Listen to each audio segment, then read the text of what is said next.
ஓம் சக்தி. நம்ம பங்காரம்மா ஜீவ சமாதி அடையிறதுக்கு முன்னாடி சக்தி மாலை எடுத்துக்கிட்டு கொண்டு இருமுடி செலுத்துகிறாங்க.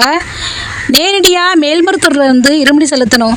வர வழியில் கோயில்களுக்கோ சுற்றுலா தலங்களுக்கோ எங்கும் செல்ல வேண்டாம் என்றும், இருமுடி செலுத்திய பின் வேறு எந்த கோயில்களுக்கும் போகாமல் நேரடியாக வீட்டுக்கு சென்றால் நல்லது.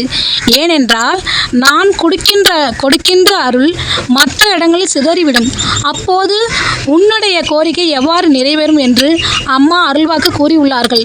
அதனால் பல நாட்கள் விரதமிருந்து சக்தி மாலை சுமந்து பல்வேறு பிரச்சனைகளிடம் கோரிக்கைகளிடம் சக்தி மாலை எடுத்துகிட்டு போகிறோம். நாம் இந்த இருமுடி யாத்திரையை ஒரு சுற்றுலா பயணமாக மேற்கொள்ளாமல் நேரடியாக மேல்மருத்தூர் போயிட்டு நேரடியாக வீட்டுக்கு வந்து திருஷ்டி கழித்து மாலையை கழித்தது தான் சிறப்புன்னு சொல்ல நான் விரும்புகிறேன். ஓம் சக்தி. இந்த வீடியோ லைக் பண்ணுங்கள், சப்ஸ்கிரைப் பண்ணுங்கள்.